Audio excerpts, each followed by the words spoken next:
आ गया। ठीक है बच्चों, हमारी आवाज आ रही है आप सबको?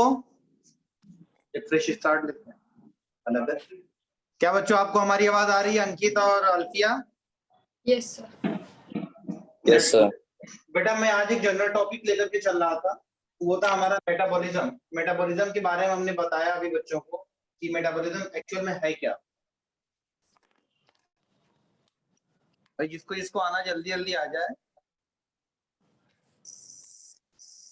एक्चुअल में मेटाबॉलिज्म के बारे में हमने क्या बताया कि नॉर्मल हमको जिंदा रहने के लिए, हमारी लाइफ की सर्वाइवल के लिए हमारी बॉडी के अंदर जितनी भी एक्टिविटीज चलती रहती हैं कंटिन्यूटी में जितनी भी एक्टिविटीज चलती रहती हैं उनको हम मेटाबॉलिज्म कहते हैं।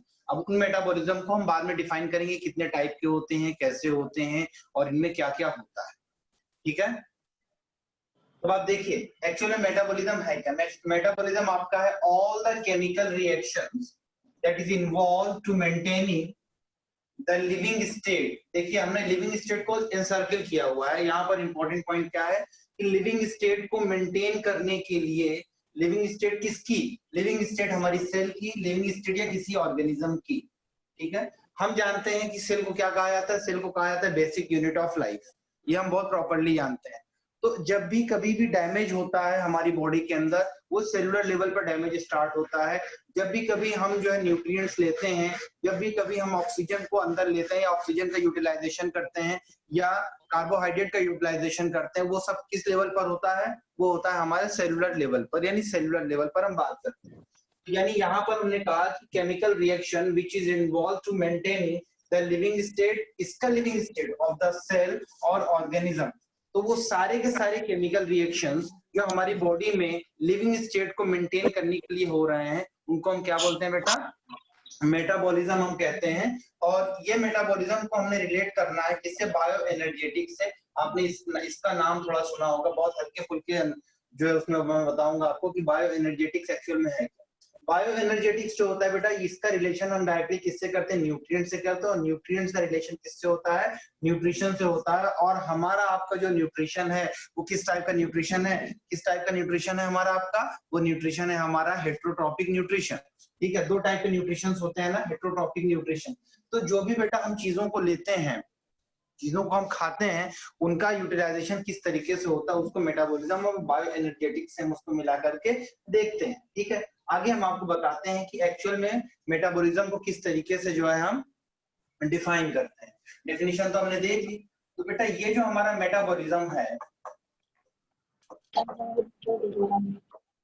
ये जो मेटाबॉलिज्म है, इनमें दो चीजें होती हैं। दो चीजें कौन कौन सी होंगी? एक तो हमारा होगा क्या?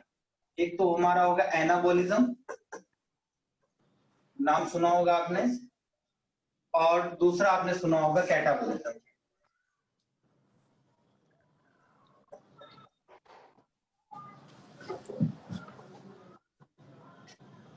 Anabolism and catabolism. ठीक है, तो बेटा बच्चों आप लोग सुनो, जो हमारे साथ ऑनलाइन बच्चे हैं, ये एक जनरल टॉपिक है, जनरल टर्म वो क्लास है, हम आपको बता रहे हैं। सीक्वेंस में हम आपको कल से पढ़ाना शुरू करेंगे। ठीक है, बॉटनी जूलॉजी सब सीक्वेंस से चलेगा। तो ये जो हमारा एनाबॉलिज्म है, एनाबॉलिज्म एक्चुअल में है क्या? एनाबॉलिज्म आपका बिल्डअप प्रोसेस होता है। क्या होता है ये एक बिल्डअप प्रोसेस है। इसमें चीजें क्या होती है बेटा? बनती है। जैसे फॉर एग्जांपल में आप जानिए, एक का नाम लेता हूं मैं जिसको हम बोलते हैं बेटा फोटोसिंथेसिस। क्या है ये? फोटोसिंथेसिस। ठीक है, फोटोसिंथेसिस हम जानते हैं फोटोसिंथेसिस में क्या होता है। फोटोसिंथेसिस ग्रीन प्लांट्स करते हैं। पहली चीज, ग्रीन प्लांट्स में क्या होता है बेटा? क्लोरोफिल होता है। क्लोरोफिल में क्या होता है आप जानते हैं? क्वांटासोम होता है। ठीक है, समझिएगा बात को, समझिएगा क्या होता है बेटा? क्वांटासोम होता है। उसी क्वांटासोम के अंदर आपका पूरा का पूरा फोटोसिंथेसिस के रिएक्शन परफॉर्म करती है, पहली चीज। ठीक है, तो यहाँ पर फोटोसिंथेसिस में वर्ड देखिए क्या लग रहा है? सिंथेसिस। आज कुछ जनरल चीजें आप सीख लीजिएगा, पूरी जिंदगी कभी भूलेंगे नहीं। जब भी कभी वर्ड आता है सिंथेसिस या कभी वर्ड आए क्या? जेनेसिस। सिंथेसिस या जेनेसिस। तो जेनेसिस का मतलब या सिंथेसिस का मतलब होता है चीजों का बनना। कोई भी चीज हम क्या करें? कंस्ट्रक्ट कर रहे हैं, हम उसको डिस्ट्रक्ट नहीं कर रहे हैं, हम उसको तोड़ नहीं रहे हैं। ठीक है, यानी यहाँ पर हम कह रहे हैं photosynthesis in the presence of sunlight, in the presence of sunlight we are making something, we are making something, हम कुछ बना रहे हैं। फोटोसिंथेसिस का मतलब ये नहीं है कि हम लाइट बना रहे हैं, नहीं, फोटोसिंथेसिस का मतलब ये हुआ कि हम लाइट के प्रेजेंस में कुछ बना रहे हैं। हम क्या बना रहे हैं उसके बारे में बताएंगे। हम लाइट के प्रेजेंस में बना रहे हैं क्या, खाना।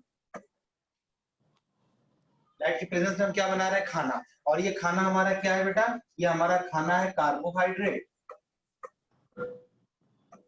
ये खाना हमारा क्या है, कार्बोहाइड्रेट। और कार्बोहाइड्रेट का जो जनरल हम देखते हैं वो होता है आपका C6H12O6। ये हमारा क्या है, ये हमारा है ग्लूकोज, ये हमारा ग्लूकोज। अब बात आपसे ये मैं पूछता हूँ कि ग्लूकोज बना कैसे, आपने कहा फोटोसिंथेसिस से बना, तो ये जो आप देख रहे हो ग्लूकोज मॉलिक्यूल किन किन चीजों से मिलकर के बना है, तो आपने जवाब दिया सर कार्बन, हाइड्रोजन और ऑक्सीजन से मिलकर के हमारा ग्लूकोज मॉलिक्यूल बना। ठीक है, तो आपने कहा कि सर ऐसा है, यहाँ पर आपने लिया था CO2, आपने लिया था वाटर मॉलिक्यूल, और आपने लिया था सनलाइट जिसको हम फोटोन कहते हैं, और आपने लिया था क्लोरोफिल। इन सबको मिलाकर के आपने क्या बनाया, आपने बनाया ग्लूकोज मॉलिक्यूल बना लिया। ठीक है, तो अब आप देखिए कि यहाँ पर कार्बन डाइऑक्साइड से हमारा बनता है क्या, ग्लूकोज, और वाटर मॉलिक्यूल से निकलता क्या है, वाटर मॉलिक्यूल से हमारा ऑक्सीजन निकलता है। सिंथेसिस में बेटा जो मेन पर्पस हमारा होता है, वो मेन पर्पस होता है ग्लूकोज बनाना प्लांट का। ऑक्सीजन जो निकलती है वो बाय प्रोडक्ट के फॉर्म में निकलती है। ये नीट का क्वेश्चन है, बहुत इंपॉर्टेंट, याद रखना है। ठीक है, तो आप देखिए यहाँ पर कार्बन डाइऑक्साइड, एक कार्बन यहाँ पर है, ये यहाँ पर हाइड्रोजन है, इसको हम बैलेंस कर लेंगे, मतलब 6 और 12 निकाल कर 12 लगा करके हम इसको बैलेंस कर देंगे। तो आप देखिए ये आपका लार्ज मॉलिक्यूल बन रहा है। अब यही कार्बोहाइड्रेट, ये जो कार्बोहाइड्रेट आपका बना है ग्लूकोज मॉलिक्यूल, ये ग्लूकोज मॉलिक्यूल आपस में फिर से अरेंज होते हैं, तो क्या बना लेते हैं बेटा, ये मोनोसैकेराइड अगर है, अगर हम इसको मोनोसैकेराइड मानेंगे, क्योंकि आप सब रिपीट कर रहे हो, आपको पता होगा, ये आपका क्या है बेटा, ये आपका है मोनोसैकेराइड है। Yes sir. ये आपका है मोनोसैकेराइड बेटा। अब ये मोनोसैकेराइड जो है आपस में मिलकर के किसके थ्रू, ग्लाइकोसिडिक बॉन्ड के थ्रू, याद होगा ना कुछ, एक कार्बोहाइड्रेट मतलब एक ग्लूकोज मॉलिक्यूल दूसरे ग्लूकोज मॉलिक्यूल से ग्लाइकोसिडिक बॉन्ड के जरिए जुड़ करके ये क्या बना लेंगे बेटा, ये बना लेंगे पॉलीसैकेराइड, ये बना लेंगे पॉलीसैकेराइड। तो अब आप देखिए यहाँ पर छोटे छोटे मॉलिक्यूल्स मिल करके एक बड़ा मॉलिक्यूल बनाने की कोशिश कर रहे हैं। ठीक है, इसी को तो हम क्या बोलते हैं बेटा, एनाबॉलिज्म कहते हैं। जैसे ये दीवार है आपकी, ये दीवार है, दीवार इतनी बड़ी खड़ी देख रहे हो आप, इनमें छोटे छोटे ब्लॉक्स क्या है, आपके ईंटों के ब्लॉक्स हैं छोटे छोटे। एक ईंट से दीवार तो बनेगी नहीं, आपने ढेर सारी ईंट लगाई और दीवार बनकर के तैयार हो गई। मतलब वो जो छोटी ईंट है, वो छोटी ईंट क्या कर रही है, वो छोटी ईंट एक आपकी मोनोमर का काम कर रही है। छोटी वाली ईंट क्या है, एक मोनोमर है। मतलब ढेर सारे मोनोमर आपस में मिलेंगे तो क्या बनेगा बेटा, पॉलीमर बनेगा। उसी मोनोमर को हमने यहाँ पर क्या कहा, कार्बोहाइड्रेट के केस में ये ग्लूकोज मॉलिक्यूल है हमारा, ये मोनोसैकेराइड है, ये ढेर सारे आपस में मिले तो क्या बना बेटा, पॉलीसैकेराइड बना। तो इस टाइप का जो प्रोसेस हो रहा है इसको हम क्या बोलते हैं, इसको हम कहते हैं एनाबॉलिज्म। छोटे छोटे मॉलिक्यूल्स आपस में मिलकर के जब बड़ा बना लें तब हमारा क्या कहलाता है बेटा, एनाबॉलिज्म। जनरल एबीसीडी है बेटा बायोलॉजी की, इसको सीख लीजिए ताकि आगे की सारी क्लासेस आपके लिए आसान हो जाए। इसको ऐसे आप समझिए, जैसे ये छोटा छोटा मॉलिक्यूल है, ये छोटा छोटा मॉलिक्यूल है, ये छोटे छोटे मॉलिक्यूल्स को आपस में हमने जोड़ा और जोड़ने के बाद एक बड़ा मॉलिक्यूल बना लिया, तब हमारा ये क्या हो गया बेटा, हमारा ये बन गया आपका एनाबॉलिज्म या एनाबॉलिक प्रोसेस। और जब कभी भी हम एनाबॉलिक प्रोसेस की बात करते हैं या एनाबॉलिज्म की बात करते हैं, तो एनाबॉलिज्म का डायरेक्टली रिलेशन किससे होता है बेटा, वो डायरेक्टली रिलेशन हमारा ग्रोथ से होता है, होगा वो ग्रोथ से होगा। तो आप देखिए यहाँ पर स्मॉल मॉलिक्यूल्स हैं, हम इसको क्या कह सकते हैं बेटा, इसको हम कह सकते हैं ये हमारा क्या है, मोनोमर है, या इसी के दूसरे शब्दों में हम कह सकते हैं ये हमारा स्मॉल मॉलिक्यूल है।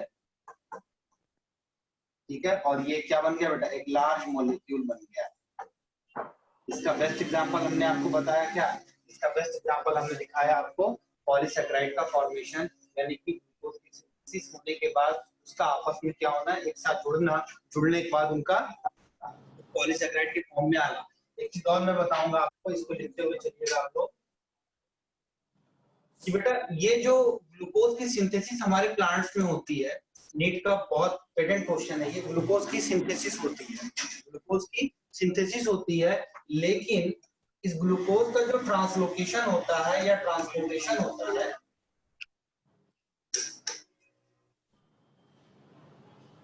जो ट्रांसपोर्टेशन होता है वो किस फॉर्म में होता है?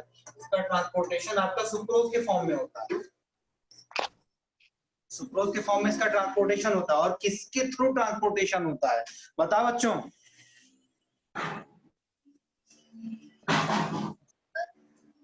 किसके थ्रू मैं पूछ रहा हूँ? सुक्रोज तो कुछ शुगर है। अरे मेरा बच्चा, ट्रांसपोर्टेशन के लिए ट्रांसपोर्टेशन वाला टिश्यू होगा, और वो टिश्यू कौन होगा? हमारा फ्लोएम होगा। जाइलम से वाटर और मिनरल का ट्रांसपोर्टेशन होता है बेटा। तो पेटेंट क्वेश्चन हमने बता दिया, ग्लूकोज की सिंथेसिस होती है, ट्रांसपोर्टेशन किस फॉर्म में होता है? सुक्रोज के फॉर्म में होता है, इसके थ्रू होता है, फ्लोएम के थ्रू होता है, और इसका जो स्टोरेज होगा बेटा, स्टार्च फॉर्म में, जो स्टोरेज होगा वो स्टोरेज होगा आपके स्टार्च के फॉर्म में। तो हमारा स्टार्च क्या हुआ? हमारा स्टार्च एक स्टोरेज मॉलिक्यूल हुआ, का कार्बोहाइड्रेट का। बेटा आप लोग अपना माइक ऑफ कर लीजिए, डिस्टर्बेंस इधर आ रहा है। कोई क्वेश्चन होगा तो आप चैट बॉक्स में करिएगा, नहीं माइक ऑन करके पूछ लीजिएगा। तो आई सर थिंक ये आपको बात आवाज आपको आ अच्छे रही से है? क्लियरली समझ में आ रही होगी। मैंने क्या बताया कि ग्लूकोज के फॉर्म में इसकी सिंथेसिस होती है, सुक्रोज के फॉर्म में क्या होता है? इसका ट्रांसपोर्टेशन होता है। ट्रांसपोर्टेशन कौन करवा रहा है? हमारा फ्लोएम करवा रहा है।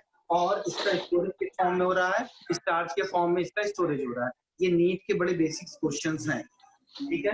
अब दूसरी तरफ देखिए, अगर हम एनिमल की बात करते हैं, अगर हम एनिमल की बात करते हैं बेटा, ये जो एनिमल है, एनिमल के अंदर स्टार्च तो स्टोर होता नहीं है, और हम ग्लूकोज बनाते भी नहीं है।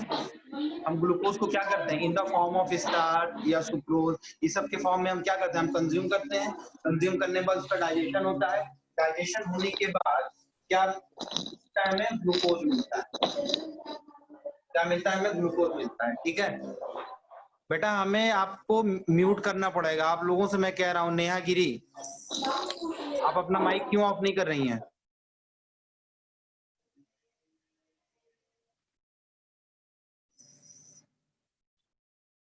ठीक है। तो एनिमल के केस में ग्लूकोज को हम क्या करते हैं बेटा? एब्जॉर्ब करते हैं। कहां से एब्जॉर्ब करते हैं? फ्रॉम द इंटेस्टाइन एब्जॉर्ब करते हैं, है ना। अभी हम इसके ऊपर आते हैं, तो मैं आपको बताने चल रहा हूँ कि कितने टाइप के आपके पास मेटाबॉलिज्म होते हैं, ठीक है। तो मेटाबॉलिज्म की जब भी हम बात करते हैं तो सबसे पहला हम बात करते हैं बेटा कार्बोहाइड्रेट मेटाबॉलिज्म। कौन सा मेटाबॉलिज्म? Carbohydrate metabolism. दूसरा आपका होता है प्रोटीन मेटाबॉलिज्म, प्रोटीन मेटाबॉलिज्म। और तीसरा आपका होता है आपका फैट मेटाबॉलिज्म। यही तीन चीज तो होती है ना हमारे खाने में, प्रोटीन, फैट और कार्बोहाइड्रेट। Yes sir. ठीक है। तो अब आपको मैं ये बताऊंगा कि कार्बोहाइड्रेट मेटाबॉलिज्म में दोनों ही एस्पेक्ट हम देखेंगे।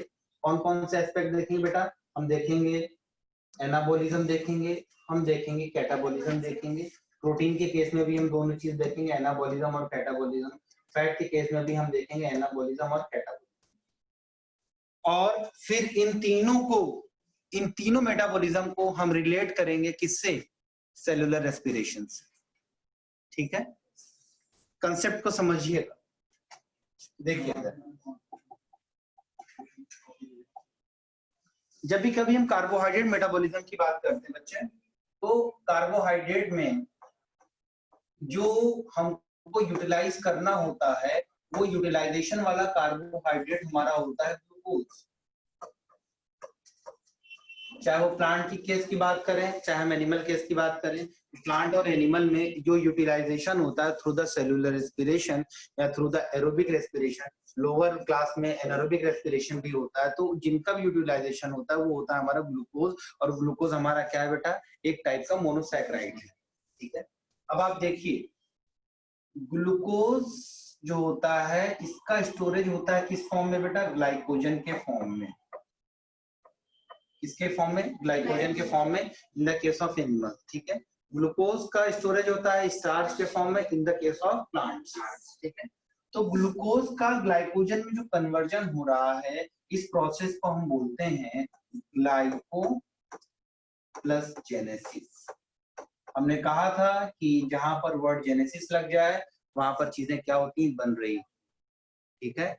और जहां भी कहीं लिसिस वर्ड लग जाए, LYSIS लिसिस, वहां पर हम चीजों को ब्रेक कर रहे होते हैं। और किसको हम ब्रेक करेंगे, छोटे आदमी को ब्रेक थोड़ी कर किया जाता है, बड़े को ब्रेक किया जाता है जिससे हमें एनर्जी मिले। और ब्रेकिंग के दौरान क्या होता है, ब्रेकिंग के दौरान हमारा जो बॉन्ड होता है ना, बॉन्ड्स की ब्रेकिंग होती है जिससे हमें एनर्जी मिलती है, ठीक है। तो ग्लूकोज का ग्लाइकोजन में कन्वर्जन ग्लाइकोजेनेसिस कहलाता है। और इसी ग्लाइकोजन का जब हमें जरूरत पड़ती है तो हम इसका ब्रेक डाउन करवाते हैं in the form of glucose. अब इस प्रोसेस को हम बोलते हैं बेटा ग्लाइकोजेनोलिसिस, ग्लाइकोजेनोलिसिस ये हमने कहा, ठीक है। आपने ग्लाइकोजन है, ग्लाइकोजन आपका भी क्या है, एक टाइप का पॉलीसैकेराइड है, ग्लाइकोजन आपका पॉलीसैकेराइड है, ठीक है। ग्लाइकोजन को तोड़ करके हमने ग्लूकोज बनाया, ग्लूकोज को आपस में जोड़ करके हमने क्या बनाया, यहाँ पर ग्लाइकोजन बनाया।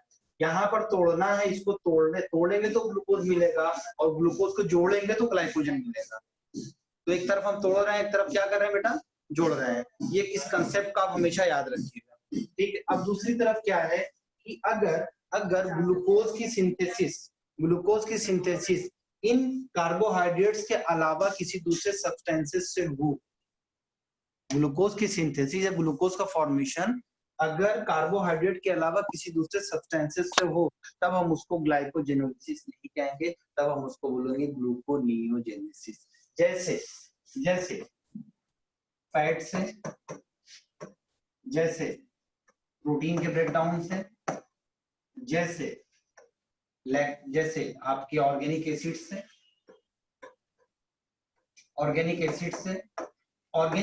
से, प्रोटीन से या फैट से, इनसे अगर हमें ग्लूकोज मिल रहा है तो ये कार्बोहाइड्रेट तो है नहीं ना, ये सारी चीजें कार्बोहाइड्रेट तो है नहीं, कार्बोहाइड्रेट के अलावा है ये, यानी कुछ नया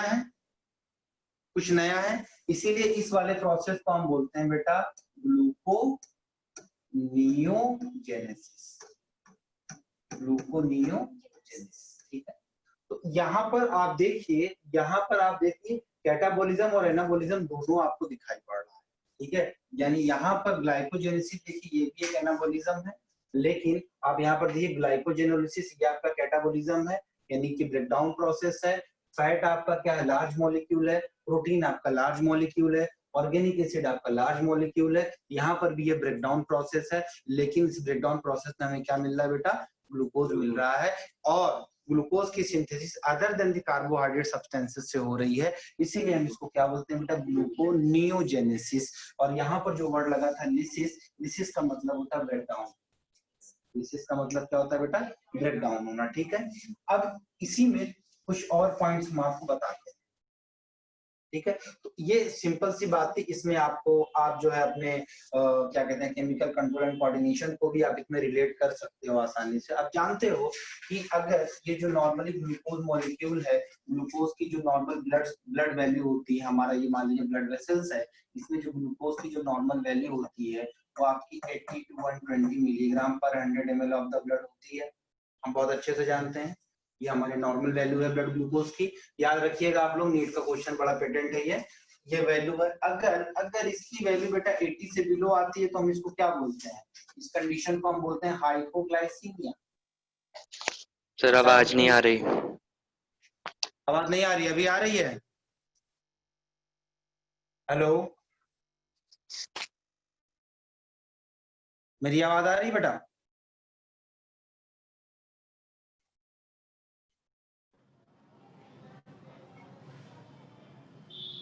क्या बताया हमने कि अगर इसकी वैल्यू बेटा अगर 80 से बिलो हो रही है तब हम इस कंडीशन को क्या बोलते हैं, हाइपोग्लाइसीमिया। और अगर इसकी वैल्यू 140 से अबव जा रही है तब हम इस कंडीशन को क्या बोलते हैं, हाइपरग्लाइसीमिया, ठीक है। तो आप इस कार्बोहाइड्रेट मेटाबॉलिज्म किस तरीके से रिलेट करें आप देखिए। हम जानते हैं कि हमारे पास दो ऐसे हार्मोन्स होते हैं जिनको हम बोलते हैं इंसुलिन, और एक को हम बोलते हैं क्या बेटा, ग्लूकागॉन।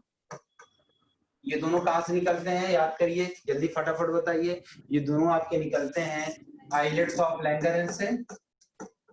कहां से निकलते हैं? आइलेट्स ऑफ लैंगरेंज से निकलते हैं बेटा। और आइलेट्स ऑफ लैंगरेंज में कहां से इंसुलिन आपका कहां से निकलता है बेटा? बीटा सेल से। और ग्लूकागॉन कहां से निकलता है? अल्फा सेल से। दोनों का काम एक दूसरे के अपोजिट होता है। इंसुलिन क्या करवा रहा है? देखिए, इंसुलिन आपका इस ग्लूकोज मॉलिक्यूल को कन्वर्ट करवा रहा है किसमें? ग्लाइकोजन में। ग्लूकोज मॉलिक्यूल को किसमें कन्वर्ट करवा रहा है बेटा?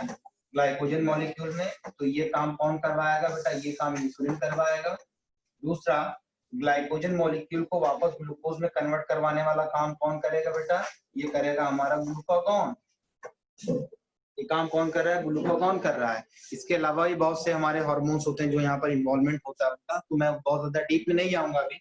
तो अब आप देखिए, at the same metabolic function, ध्यान देना सारे बच्चों, at the same metabolic function, किसी एक मेटाबॉलिक फंक्शन पर दो केमिकल्स एक दूसरे के अगेंस्ट काम कर रहे हैं।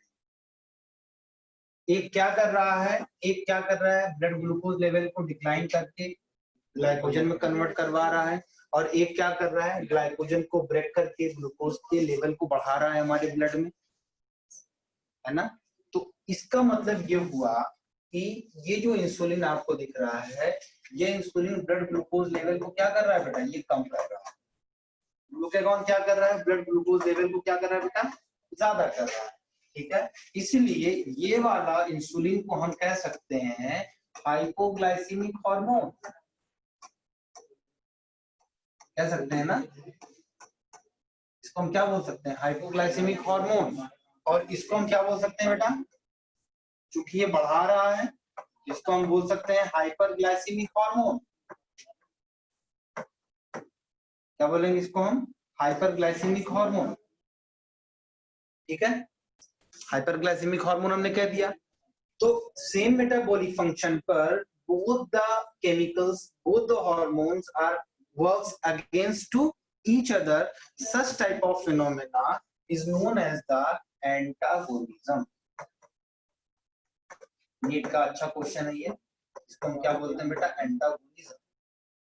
ठीक है, when on the same metabolic function, on the same metabolic function,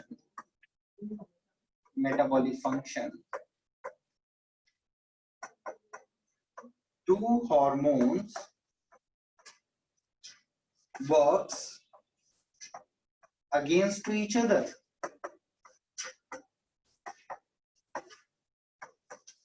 Against to each other, इसको हम क्या बोलते हैं बेटा? Such phenomena is known as the antagonism. ठीक है, इस फिनोमेना को हम क्या बोलेंगे? एंटागोनिज्म। तो ये बात आपको अच्छे से समझ में आ गई। ठीक है बच्चों, आपको क्लियर हो रहा है ये?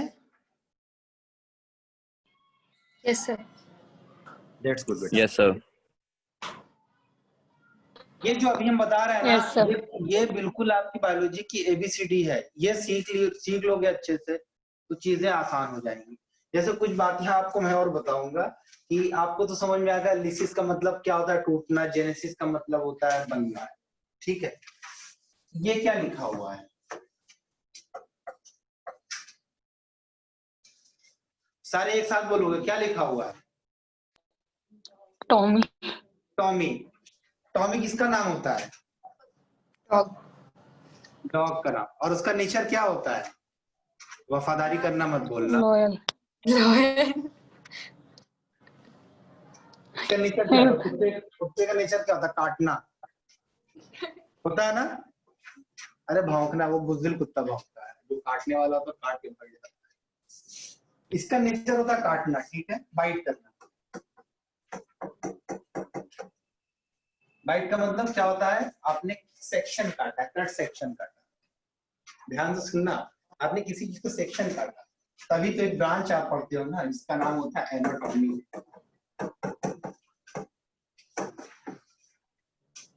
एनाटॉमी का मतलब होता है कि हम किसी भी चीज की स्टडी करते हैं आफ्टर द डाइसेक्शन, यानी कट करने के बाद हम जब उसकी स्टडी करते हैं तब हम उस ब्रांच को बोलते हैं एनाटॉमी, है ना। तो वहां पर लग गया क्या, एटॉमी लग गया, है ना। अब चाहे हम हिस्टेक्टोमी कर दें, मतलब यूट्रस और ओवरी को बोथ को रिमूव कर दें, हिस्टेक्टोमी हो गया। मेल का वासा डिफरेंसिया हम कट कर देंगे, दैट इज द वैसेक्टोमी हो गया, ठीक है। ओविडक्ट को हमने कट कर दिया तो क्या हो गया बेटा, ट्यूबेक्टोमी हो गया, है ना। और बहुत सारी चीजें आप देखते हो जो कट करके हम स्टडी कर देते हैं या कट कर दें, तो उन सब के आगे लग जाता है टॉमी शब्द, ठीक है। अब आप इसको कभी भूलिएगा नहीं। तो एग्जाम में कई बार हमने देखा है, पूछा है कि कटिंग फिनोमिना या आफ्टर कटिंग द नॉट्स में बना दी गई और फिर जो है ये ब्रांच कौन सी हो गई है और कौन सा जो है काटा गया है, क्या काटा गया है, काटा गया है वासा डिफरेंसिया, कट किया गया है जो है फिलिपियन ट्यूब कट किया गया है। तो वहां पर ये टर्म्स लिखे रहते हैं और बड़े हल्के फुल्के से सवाल रहते हैं और आपको फ्री का 4 नंबर मिलता है, बहुत अच्छे से। अब बच्चे का कंसेप्ट क्लियर नहीं है तो पता चला हिस्टेक्टोमी और ट्यूबेक्टोमी दोनों में कंफ्यूज है। जब हिस्टेक्टोमी की बात करते हैं फीमेल्स में तो वहां पर यूट्रस और ओवरी दोनों एक साथ निकलती है। जब कभी हम ट्यूबेक्टोमी की बात करते हैं वहां पर फेलोपियन ट्यूब को कट करके नॉट लगा दी जाती है। जब हम ओवरेक्टोमी करते हैं तो वहां पर सिर्फ और सिर्फ ओवरी को रिमूव किया जाता है, ठीक है। नाम से सारी चीजें क्लियर है और नाम में ही सबसे ज्यादा इंफॉर्मेशन आपकी बायोलॉजी में होती है। तो ये आप देख लीजिए। अब हम आपको बताने जा रहे हैं बेटा किस तरीके से हम यूटिलाइजेशन करते हैं ग्लूकोज मॉलिक्यूल का। अभी तक हम आपको बता चुके हैं कि एनाबॉलिज्म क्या होता है, बिल्डअप प्रोसेस होता है, छोटी छोटी सी चीजों को मिलाकर के हम बड़ा मॉलिक्यूल बनाते हैं। कैटाबॉलिज्म क्या होता है, बड़े बड़े मॉलिक्यूल को तोड़ करके इसमें छोटे में बनाते हैं। अब जैसे मैंने बताया कि अगर आपका पॉलीसैकेराइड है, अगर आपका पॉलीसैकेराइड है इसको हम ब्रेक करेंगे तो आपको क्या मिलेगा बेटा, मोनोसैकेराइड मिलेगा, ठीक है। मोनोसैकेराइड मिलेगा। आपका प्रोटीन मॉलिक्यूल है, आपका क्या बेटा, प्रोटीन मॉलिक्यूल है। प्रोटीन मॉलिक्यूल को हम ब्रेक करेंगे तो हमें क्या मिलेगा बेटा, अमाइनो एसिड मिलेगा। और हम किसको ब्रेक करेंगे बेटा, फैट्स को अगर हम ब्रेक करेंगे तो हमें क्या मिलेगा बेटा, हमें मिलेगा फैटी एसिड मिलेगा। क्या मिलेगा, फैटी एसिड मिलेगा। और हमें क्या मिलेगा बेटा, ग्लिसरॉल भी मिलेगा इसके साथ साथ। तो आप यहाँ पर देखिए ये सब का सब क्या बेटा, इस डायरेक्शन में हम चल रहे हैं। तो आपका कौन सा प्रोसेस हो रहा है, ब्रेक प्रोसेस हो रहा है। कैटाबॉलिज्म को कभी डिस्ट्रक्टिव प्रोसेस मत बोलना, बिकॉज डिस्ट्रक्शन में चीजें बर्बाद हो जाती हैं, इसीलिए हम इसको क्या बोलते हैं, ब्रेक प्रोसेस बोलते हैं। और इसका ब्रेक प्रोसेस हो रहा है, जो बड़े बड़े बॉन्ड्स हैं, आपके जितने भी बॉन्ड्स है, बॉन्ड्स टूटता है तो हमें क्या मिलती है बेटा, एनर्जी मिलती है, ठीक है। तो ये आपका ब्रेक प्रोसेस हो रहा है। ये वाला जो हिस्सा है आपका, ये इसको हम बोलेंगे दिस इज द कैटाबॉलिज्म। और अगर किन्हीं चीजों का आपस में मिलना होता है इस डायरेक्शन में अगर हम चल रहे होंगे तो हम इसको बोलेंगे बेटा एनाबॉलिज्म। क्या बोलेंगे, एनाबॉलिज्म, ठीक है। तो ये बात आपको अच्छे से समझ में आई। नेक्स्ट पॉइंट आप देखिए,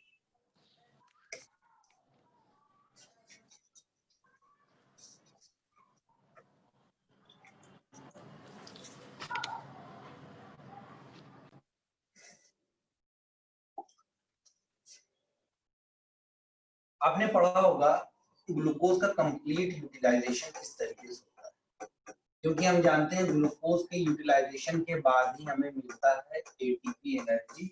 और कितनी मिलती है एटीपी एनर्जी, हमें 36 एटीपी। एटीपी का एडेनोसिन ट्राइफॉस्फेट, ठीक है। हम जानते हैं कि हमारा ये जो ग्लूकोज मॉलिक्यूल है, इस ग्लूकोज मॉलिक्यूल का ब्रेक होता है, ब्रेकडाउन होता है तो क्या बनता है बेटा, पायरुविक एसिड। कुछ पता है बच्चों, याद है ना। ग्लूकोज मॉलिक्यूल हमारा 6 कार्बन वाला कंपाउंड है, पायरुविक एसिड हमारा 3 कार्बन वाला कंपाउंड है। इसका मतलब अगर एक ग्लूकोज मॉलिक्यूल का हम यूटिलाइजेशन वाले पाथवे में चलेंगे तो हमें 2 पायरुविक एसिड मिलेगा। कितना मिलेगा, 2। कैसे, ये 6 है ना, ये 3 है ना, तो 3 दूनी 6, बैलेंस करने के लिए क्या करेंगे। और एक चीज और सुन लेना अपने बाद में, कान खोल के दिमाग में बैठा लेना कि नेचर जो है, नेचर चीजों को बैलेंस रखने के लिए कायल होता है, हमेशा चीजों को बैलेंसिंग नहीं रखना चाहता है, डिसबैलेंस नहीं रखता है। तो जब हमारी बॉडी बैलेंस में रहती है उस कंडीशन को हम क्या बोलते हैं, होम्योस्टैसिस कहते हैं। ठीक है, कभी भी रिएक्शन को हम इक्विलिब्रियम स्टेज पर हम देखते हैं ना, है ना, कि भैया इधर रिएक्शन ज्यादा और इधर कम और दोनों को बराबर कर। आपको फीवर जब होता है तो आपकी होम्योस्टेसिस गड़बड़ हो जाती है, आपको जुकाम होता है तो आपको होम्योस्टेसिस क्या होता है बेटा, गड़बड़ हो जाता है। तो हमारी बॉडी का इम्यून सिस्टम उसको फिर से क्या करता है, फिर से उसको सामान्य करने की कोशिश करता है, फिर से उसको जो है सही करने की कोशिश करता है। बस इतना सीधा सा कॉन्सेप्ट लगा करके चलिएगा कि बॉडी में अगर कहीं डिसबैलेंस हो रहा है तो उसको फिर से जो है इक्विलिब्रियम पर लाएंगे और इसी प्रोसेस को हम होम्योस्टेसिस कहेंगे। ठीक है, तो यहाँ पर भी आपने रिएक्शन को देखा, 6 कार्बन वाला ग्लूकोज था, 3 कार्बन वाला पायरुविक एसिड था, तो कितना मोल बनेगा बेटा, 2 मोल बनेगा। उसके बाद हम जानते हैं कि यहाँ से पायरुविक एसिड से क्या बनता है बेटा, एसिटिल कोएंजाइम ए बनता है। क्या बनता है, एसिटिल कोएंजाइम ए। अब ये जो एसिटिल कोएंजाइम ए होता है ये 2 कार्बन वाला होता है। इसका मतलब ये हुआ कि रास्ते में कहीं ना कहीं से एक कार्बन जो है क्या होता है बेटा, निकल जाता है। यहाँ एक कार्बन डाइऑक्साइड निकलता है, एक कार्बन डाइऑक्साइड निकल, मैं बहुत डिटेल में नहीं जा रहा हूँ, इन जनरल समझिए। कार्बन डाइऑक्साइड के निकलने के प्रोसेस को हम बोलते हैं D carboxylation. D carboxylation, D का मतलब निकलना, कार्बोक्सिलेशन का मतलब है कार्बन डाइऑक्साइड का निकलना। ठीक है, अगर हम खाली बोलते कार्बोक्सिलेशन, क्या बोलते कार्बोक्सिलेशन, तो addition of the carbon, addition of the carbon. ठीक है, और अगर हम बोलेंगे डिहाइड्रेशन, तो डिहाइड्रेशन का मतलब होता है removal of the water, removal of the water. ठीक है, और हाइड्रेशन बोलेंगे तो एडिशन ऑफ द वाटर। तो ये सब सिंपल से टर्म्स है, आपको याद रखना चाहिए बेटा। ये जो एसिटिल कोएंजाइम ए है, ये एसिटिल कोएंजाइम ए को हम कहते हैं this is the link reaction, this is the link reaction. किसके किसके बीच का लिंक रिएक्शन है, ये लिंक रिएक्शन है। हम बताएंगे आपको किस तरीके से ग्लूकोज और एसिटिल कोएंजाइम ए के बीच का लिंक रिएक्शन है, या इसी को हम बोलते हैं कि आपका एनारोबिक और एरोबिक रेस्पिरेशन के बीच का क्या कनेक्टिंग लिंक है। अब आप देखिए ये एसिटिल कोएंजाइम ए है बेटा, ये जाएगा कहां पर, क्रेब्स साइकिल। कहां पर जाएगा, ये क्रेब्स साइकिल में। हम जानते हैं क्रेब्स साइकिल में क्या होता है, क्रेब्स साइकिल में 4 कार्बन वाला आपका ऑक्सिलो एसिटिक एसिड जो होता है, जो 4 कार्बन वाला मॉलिक्यूल है, इस 2 कार्बन वाले एसिटिल कोएंजाइम ए के साथ जब मिलता है तब ये बना लेता है 6 कार्बन वाला सिट्रिक एसिड। क्या बना लेता है, सिट्रिक एसिड। ये सिट्रिक एसिड कितने कार्बन का मॉलिक्यूल है बेटा, 6 कार्बन का मॉलिक्यूल। इसका मतलब ये हुआ ये 4 कार्बन और ये 2 कार्बन आपस में मिले हैं, तभी 6 कार्बन वाला प्रोडक्ट हमें मिला है। पहला प्रोडक्ट सिट्रिक एसिड है, इसीलिए क्रेब्स साइकिल का दूसरा नाम भी होता है सिट्रिक एसिड साइकिल।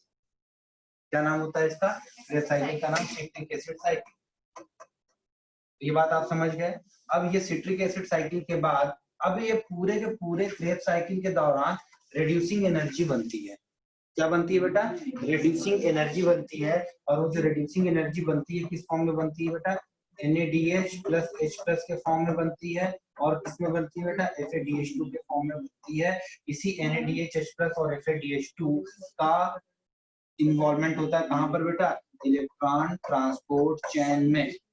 इसमें होता है इलेक्ट्रॉन ट्रांसपोर्ट चेन में। और ये जब इलेक्ट्रॉन ट्रांसपोर्ट चेन पूरी तरीके से होती है तभी हमें 36 ATP गेन होती है, 36 ATP हमें यहाँ पर मिलती है। तो मतलब कंप्लीट, अगर इस वाले सीक्वेंस को हम देखेंगे तो हम बता सकते हैं आपको कि कंप्लीट ग्लूकोज के एक मॉलिक्यूल को पूरी तरीके से यूटिलाइज करने के लिए हमें क्रेब्स साइकिल्स के 2 टर्न चाहिए। क्रेब्स साइकिल कितना टर्न चाहिए हमें, 2 टर्न चाहिए। कैसे 2 टर्न हुआ, क्योंकि यहाँ पर 2 पायरुविक एसिड बन रहे थे, 3 कार्बन वाला, एक ही पायरुविक एसिड तो यहाँ इन्वॉल्व हुआ था, जिससे क्या बना था बेटा, एसिटिल कोएंजाइम ए बना था। नीट का इस साल का क्वेश्चन है, 2020 का क्वेश्चन है, जाकर के पेपर पलट करके देख लेना। ठीक है, तो ये एसिटिल कोएंजाइम 2 कार्बन वाला है, एक कार्बन डाइऑक्साइड यहाँ से निकल गया है, तो ये एक एसिटिल कोएंजाइम एक ऑक्सिलो एसिटिक एसिड के साथ सिट्रिक एसिड में गया बना, और जो रिड्यूसिंग एनर्जी बन रहा है NADH+ और FADH2। और ये NADH+ कहाँ पर बनता है, आपके इस वाले प्रोसेस में भी बनता है ना। ये जो ग्लूकोज का पायरुविक एसिड में कन्वर्जन हो रहा है, जिसको हम क्या बोलते हैं बेटा, ग्लाइकोलिसिस कह रहे हैं। क्या बोल रहे हैं, इसको हम ग्लाइकोलिसिस कह रहे हैं।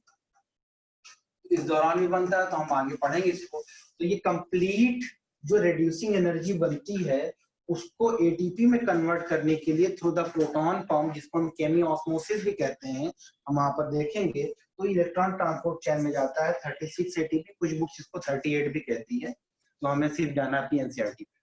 तो ये पूरा का पूरा बन रहा होता है। तो मैंने बताया कि एक पायरुविक एसिड को यूटिलाइज करने के लिए एक क्रेब साइकिल, दो पायरुविक एसिड को यूटिलाइज करने के लिए दो क्रेब साइकिल हमें जरूरत पड़ेगी, मतलब 2 बार हमें पूरी की पूरी साइकिल को रन करवाना पड़ेगा, एक बार में हम जो है पूरा पूरा यूटिलाइज नहीं करवा पाएंगे। बात क्लियर हो गई?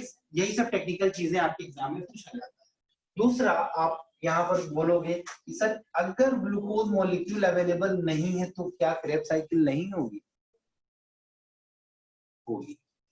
अगर ग्लूकोज मॉलिक्यूल नहीं है तो क्या क्रेब साइकिल नहीं होगी? होगी, ठीक है, बट वो फिनोमेना थोड़ा सा एडवर्स हो जाता है, वो फिनोमेना थोड़ा सा दिक्कत वाला होता है। जैसे जैसे आप देखिए, ये फैट मॉलिक्यूल है, फैट मॉलिक्यूल ब्रेक करेगा, किसमें आएगा बेटा? फैटी एसिड में आएगा। फैटी एसिड ब्रेक करके किसमें जाएगा? एसिटिक कोएंजाइम ए में जाएगा। आप जानते हैं प्रोटीन मॉलिक्यूल है, ठीक है, प्रोटीन मॉलिक्यूल किसमें कन्वर्ट होगा बेटा? अमाइनो एसिड में कन्वर्ट होगा। अब ये अमाइनो एसिड किसमें जाएगा? एसिटिक कोएंजाइम में जाएगा, ठीक है। तो अब ये जो तीनों प्रोसेसेस आप देख रहे हो, इन तीनों प्रोसेसेस के अलग अलग नाम होंगे। फैट का फैटी एसिड में जो कन्वर्जन हो रहा है, इसको हम क्या बोलते हैं बेटा? ग्लाइकोलिसिस कहेंगे ना, लिपिड की जो है ब्रेकडाउन हो रहा है। फैट क्या है? लिपिड ही तो है। फैट हमारा क्या? लिपिड है। फैट हमारा लिपिड है, इसलिए लिपोलिसिस हो गया। प्रोटीन, प्रोटीन क्या है? Protein is a combination of the amino acids, इसीलिए प्रोटीन के ब्रेकडाउन को प्रोटियोलिसिस भी कहेंगे, और तो और हम इसको डीएमिनेशन भी कहेंगे, ठीक है। तो इसको हम क्या कह सकते हैं बेटा? प्रोटियोलिसिस। प्रोटियोलिसिस यानी यहाँ पर ब्रेकडाउन हो रहा है, और ये इन्वॉल्वमेंट हम जो दिखा रहे हैं वो क्या है बेटा? सेलुलर रेस्पिरेशन का है पाथवे। और सेलुलर रेस्पिरेशन हम जानते हैं वो क्या है आपका? एक कैटाबॉलिक पाथवे होता है, एनाबॉलिक पाथवे वो नहीं है, ठीक है। आप अभी जैसे बताया कि दो मॉलिक्यूल जो पायरुविक एसिड है, तो अगर उसके वास्ते अपने करना है तो 2 क्रेब साइकिल लगेंगे, तो एक क्रेब साइकिल में फिर 36 एटीपी बनेंगे या दोनों में? एक से नहीं बनेगा, एक से नहीं बनेगा बेटा। तो दोनों हुए बाद कंप्लीट 36 मिलेंगे? हाँ, दोनों दो क्रेब साइकिल कंप्लीट होगी तब 36 एटीपी मिलेगा, ठीक है। तो इसको हम प्रोटियोलिसिस भी बोलेंगे या इसको हम डीएमिनेशन भी बोलेंगे। एनिमेशन मत बोलना, ये नाचने कूदने वाला मामला हो जाएगा, ठीक है। एमिनेशन है ये, डीएमिनेशन, ठीक है। अब एक पते की बात, जब फैट का फैटी एसिड में ब्रेकडाउन होता है ना, इस प्रोसेस को हम बोलते हैं बीटा ऑक्सीडेशन। क्या बोलते हैं? Beta oxidation. लिखते हुए फैट का फैटी एसिड में ब्रेकडाउन होना और एसिटिक कोएंजाइम के बनना, ठीक है। तो यहाँ पर प्रोसेस होता है बीटा ऑक्सीडेशन, ठीक है। ये जो बीटा ऑक्सीडेशन होता है, इस बीटा ऑक्सीडेशन के दौरान कुछ हार्मफुल सब्सटेंसेस का फॉर्मेशन होता है। बीटा ऑक्सीडेशन में कुछ हार्मफुल सब्सटेंसेस का फॉर्मेशन होता है, और वो हार्मफुल सब्सटेंसेस कौन कौन से होते हैं मैं बता दूं। एक तो आपका होता है एसीटो एसिटिक एसिड। क्या होता है? Aceto acetic acid. आपका होता है एसीटोन, और एक आपका होता है beta hydroxy butyric acid. Beta hydroxy butyric acid, और इन्हीं तीनों को मिला करके हम बोलते हैं कीटोन बॉडीज। क्या बोलते हैं इसको? हम इनको हम बोलते हैं कीटोन बॉडीज। और यही कीटोन बॉडीज जब यूरिन में अपीयर होना शुरू हो जाती है, जब यूरिन में अपीयर होना शुरू हो जाती है, तो इस फिनोमेना को हम बोलते हैं ketonuria. And this ketonuria is a severe condition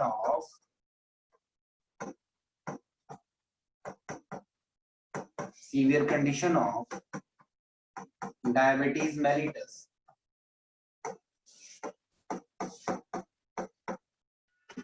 ठीक है। डायबिटीज मेलाइटस का एक बड़ा ही सीवियर केस होता है। अब आप बोलोगे सर थोड़ा सा ज्यादा बता दिया, इसको थोड़ा सा क्लैरिफाई है ना। क्लैरिफाई कैसे करेंगे, सुनो, लिखना, स्टॉप राइटिंग, सुनो। सब कुछ इसी में छिपा हुआ है। डायबिटीज मेलाइटस का जो पेशेंट है, समझना, इस डायबिटीज मेलाइटस के पेशेंट में क्या होता है, इसका जो ब्लड ग्लूकोज लेवल क्या होता है, बहुत हाई होता है। ब्लड ग्लूकोज लेवल, मोहिनी सुनना, ब्लड ग्लूकोज लेवल बहुत हाई होता है, बट वो ग्लूकोज यूटिलाइज नहीं होता है। ब्लड में है बट वो ग्लूकोज हम यूटिलाइज नहीं कर पा रहे हैं। जब हम उस ब्लड ग्लूकोज को हम यूटिलाइज नहीं कर पाएंगे तो हमारी सेल्स को एनर्जी मिलेगी, नहीं मिलेगी ना, सेल्स को एनर्जी नहीं मिलेगी। इसका मतलब ये हुआ कि जब सेल्स को एनर्जी नहीं मिलेगी तो सेल्स के अंदर क्रेविंग होगी एनर्जी के लिए, और उसकी वजह से क्या होगा कि हमारे बॉडी के जो हंगर सेंटर है वो स्टिमुलेट होगा, कहाँ पर, हाइपोथैलेमस में है, तो हमें बहुत भूख लगेगी। डायबिटीज वाले पेशेंट को भूख बहुत लगती है लेकिन उसकी सेहत नहीं बनती, थोड़ी थोड़ी देर में उसको भूख लगती है। सेल्स को एटीपी नहीं मिल रही है, सेल्स को ग्लूकोज नहीं मिल रहा है, सॉरी, सेल्स को क्या कर रहे हैं बेटा, ग्लूकोज नहीं मिल रहा है। जब सेल्स को ग्लूकोज ही नहीं मिल रहा है तो उस ग्लूकोज का यूटिलाइजेशन इस पाथवे में हो पाएगा, ग्लाइकोलिसिस का है, क्रेब्स साइकिल का, इलेक्ट्रॉन ट्रांसपोर्ट चेन का हो पाएगा, नहीं हो पाएगा, नहीं हो पाएगा ना। तब जब ग्लूकोज की अवेलेबिलिटी नहीं हो रही है तो हमारी सेल्स क्या करेगी, दूसरे सब्सटेंस को तोड़ना शुरू कर देगी जो कि सेलुलर रेस्पिरेशन को कंटिन्यू करवा सके, और ग्लूकोज जब नहीं है तो ग्लाइकोलिसिस नहीं हो पा रही है, ठीक है। प्रोटीन भी नहीं है तो प्रोटियोलिसिस भी नहीं हो पा रही। क्यों नहीं है यहाँ प्रोटीन, प्रोटीन क्यों नहीं है, क्योंकि जब हम जानते हैं कि इस डायबिटीज मेलाइटस में इंसुलिन का बड़ा ही प्रॉपर रोल होता है, इंसुलिन का प्रॉपर रोल होता है। अब इंसुलिन है ही नहीं, जब इंसुलिन नहीं है तो इंसुलिन का मेन काम क्या होता है, ग्लूकोज को कन्वर्ट करवाना ग्लाइकोजन में, या ग्लूकोज को पहले यूटिलाइज करवाना। तो जब इंसुलिन ही नहीं तो ग्लूकोज का यूटिलाइजेशन नहीं होगा। अब जब ग्लूकोज का यूटिलाइजेशन ही नहीं होगा तो क्रेब्स साइकिल नहीं चल पाएगी, पहली चीज। दूसरा, हमारे इंसुलिन का एक दूसरा बड़ा इंपॉर्टेंट काम होता है, वो हमारी सेल्स को अमाइनो एसिड पहुंचाता है। हमारी सेल्स को क्या करेगा, अमाइनो एसिड पहुंचाएगा। जब हमारी सेल्स अमाइनो एसिड को एक्वायर करेंगी, अचीव करेंगी, पाएंगी, तभी तो उन अमाइनो एसिड से मिल करके प्राइमरी स्ट्रक्चर ऑफ प्रोटीन बनेगा, और वही primary structure of protein secondary structure में, सेकेंडरी स्ट्रक्चर टर्शियरी स्ट्रक्चर में, क्वाटरनरी स्ट्रक्चर में कन्वर्ट होगा। और ये काम कौन करवाएगा, हमारा डीएनए करवाएगा जो हमारी सेल्स के अंदर मौजूद है। सेंट्रल डॉग्मा ऑफ मॉलिक्यूल पढ़ा है ना आप सबने, डीएनए से आरएनए बनना, आरएनए से प्रोटीन बनना। तो डीएनए से आरएनए बनना, आरएनए से जो प्रोटीन बनना, तो जो आरएनए से जो प्रोटीन बन रहा है वो अमाइनो एसिड की एक सीक्वेंसिंग मैनर में आने के बाद ही तो बन रहा है। तो आपने देखा किस तरीके से इंसुलिन का रिलेशन इसके साथ हुआ। तो अब इंसुलिन के ना होने की वजह से ग्लाइकोलिसिस वाला फिनोमेना नहीं हो रहा, प्रोटियोलिसिस वाला फिनोमेना नहीं हो रहा।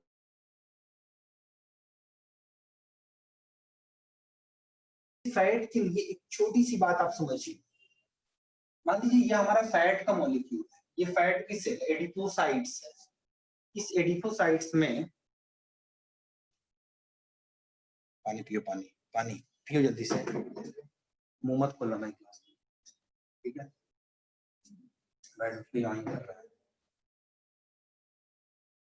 ये एडिपोसाइट्स है। एडिपोसाइट्स में एक एंजाइम होता है जिसको हम बोलते हैं HSL। क्या है HSL?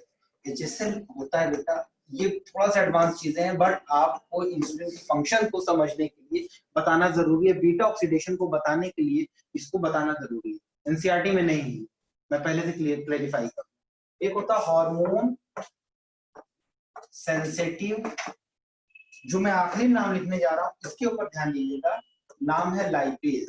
What is the function of the lipase? As we know very well, lipase का मतलब होता है लिपिड डाइजेस्टिव एंजाइम। लिपिड क्या है? फैट। लिपिड क्या है? Fat. In the presence of the insulin, insulin जब मौजूद होता है, इंसुलिन जब मौजूद होता है तब ये हार्मोन सेंसिटिव लाइपेज एक्टिवेट नहीं होता, एक्टिव नहीं होता। लेकिन जब इंसुलिन है ही नहीं, जब इंसुलिन नहीं है, जब है तो ये इनएक्टिव है, और जब नहीं होगा तो क्या हो जाएगा? एक्टिवेट हो जाएगा। ऑब्वियस सी बात है ना, क्या ये एक्टिवेट हो जाएगा। तो जब इंसुलिन नहीं होगा तब ये एक्टिवेट हो जाएगा, और जैसे ही एक्टिवेट हो जाएगा एडिपोसाइट्स में जो फैट्स आपके मौजूद हैं, इस फैट्स का ब्रेकडाउन होना शुरू हो जाएगा फैटी एसिड प्लस ग्लिसरॉल में, और ये फैटी एसिड आपके लीवर में आएगा। आपके कहां पर आएगा बेटा? लीवर में आएगा। लीवर में आने के बाद ये इसका कन्वर्जन किसमें होगा बेटा? कोलेस्ट्रॉल में होगा। कोलेस्ट्रॉल में होगा, और ये कोलेस्ट्रॉल कहां पर डिपॉजिट करेगा? आपके ब्लड वेसल्स में डिपॉजिट करेगा, और इसी दौरान क्या होगा बेटा? बीटा ऑक्सीडेशन भी हो रहा है। ठीक है, अब ये कोलेस्ट्रॉल जब डिपॉजिट करेगा हमारी ब्लड वेसल्स में, तो हम जानते हैं कि मान लीजिए ये ब्लड वेसल्स है और यहाँ पर कोलेस्ट्रॉल डिपॉजिट कर जाएगा, तो ब्लड वेसल्स हमारी नैरो हो जाएंगी। जब ब्लड वेसल्स नैरो हो जाएंगी तो इनके अंदर का ब्लड प्रेशर क्या हो जाएगा बेटा? ब्लड प्रेशर हाई हो जाएगा। इस कंडीशन को हम हाइपरटेंशन कहते हैं। और accumulation of the cholesterol in the blood vessel, the term is known as the atherosclerosis. अथीरोस्क्लेरोसिस क्या बोलेंगे इसको? अथीरोस्क्लेरोसिस। और अथीरोस्क्लेरोसिस से क्या होगा बेटा? सेरेब्रो या कार्डियोवैस्कुलर डिसीज। कार्डियोवैस्कुलर डिसीज, इसी को हम क्या बोलते हैं बेटा? Heart stroke. हार्ट अटैक आया और आदमी मर गया, चाहे उनको शुगर था, शुगर में हार्ट अटैक आया, मर गया। शुगर में ये खतरनाक चीज होती है, फैट मेटाबॉलिज्म पर हमारे इंसुलिन का ये जो इम्पैक्ट है बहुत ही माइन्यूट, बहुत ही ज्यादा इंपॉर्टेंट है। आपने देख लिया। दूसरी तरफ तो बड़ा हल्का फुल्का इंपॉर्टेंस रहता है भाई। आपको बहुत ज्यादा, अगर किसी को शुगर है तो बोलेगा मुझे प्यास लग रही है, मुझे भूख लग रही है, मेरा मसल्स वीक हो गया है, मेरा बॉडी गेन, वेट गेन नहीं हो रहा है, वेट लूज हो रहा है, वो सब सिम्टम्स तो हैं, लेकिन उनसे कहीं ज्यादा खतरनाक ये सीवियरिटी में होता है। बीटा ऑक्सीडेशन होगा तो क्या होगा बेटा? कीटोन बॉडीज अपीयर होना शुरू हो जाएंगी ब्लड में। जब ब्लड में अपीयर होना शुरू हो जाएंगी तो फिल्ट्रेशन के दौरान जब किडनी फिल्टर करेगी तो वो यूरिन में अपीयर होना शुरू हो जाएगा। तब हम इसी को क्या बोलते हैं बेटा? Black urine. ठीक है, क्या कहेंगे? Black urine. अब आप देखिए, कोई स्पेशल टॉपिक हमने नहीं लिया, सिर्फ मेटाबॉलिज्म लिया। अब उस मेटाबॉलिज्म को, ग्लूकोज मेटाबॉलिज्म को हमने पूरी की पूरी फिजियोलॉजी से रिलेट कर दिया, पूरे के पूरे सेलुलर रेस्पिरेशन, प्लांट रेस्पिरेशन से भी रिलेट कर दिया। तो आप लोगों को इस मैनर में पढ़ना होगा, तभी तो कुछ हो पाएगा। और आउट ऑफ एनसीईआरटी हम एक शब्द नहीं बताया सिवाय एचएसएल। ये जो एचएसएल था, इसके अलावा मैंने कुछ नहीं बताया आउट ऑफ एनसीईआरटी। तो बेटा एनसीईआरटी इस तरीके से पढ़ोगे, इस तरीके से आप अपने आप को एक्सप्लोर करोगे, तो चीजें आपको बहुत अच्छे से क्लियर। ठीक है, तो आज की क्लास हम यही रोकेंगे। आप लोगों को जो हाँ हार्ट अटैक और डायबिटीज दोनों एक साथ ही होंगी कि दोनों में ही? देखिए, डायबिटीज मेलाइटिस वाले पेशेंट को हार्ट अटैक आ सकता है और आता भी है, लेकिन सिर्फ डायबिटीज वाले को ही हार्ट अटैक आएगा ऐसा नहीं। हार्ट अटैक आने के और भी बहुत सारे चांसेस होते हैं। ठीक है, लेकिन अगर डायबिटीज है किसी पेशेंट को तो उसे हार्ट अटैक आ सकता है। ठीक है, कभी कभी इमरजेंसी में कोई शॉकिंग न्यूज आदमी सुनता है तो उसको अटैक आ जाता है। वो क्यों होता है? क्योंकि उस वक्त इमरजेंसी हार्मोन एड्रेनालिन बहुत ज्यादा पिकअप कर जाता है और हमारा हार्ट बहुत तेजी से जो है ब्लड को पंप करना शुरू कर देता है। दैट इज इमरजेंसी कंडीशन, है ना। तो बच्चों, आप लोग थोड़ा सा हमारे सामने आने की कोशिश करेंगे। आप लोग अपने अपने वीडियोस ऑन करेंगे फटाफट। अंकित, अमित, अल्फिया,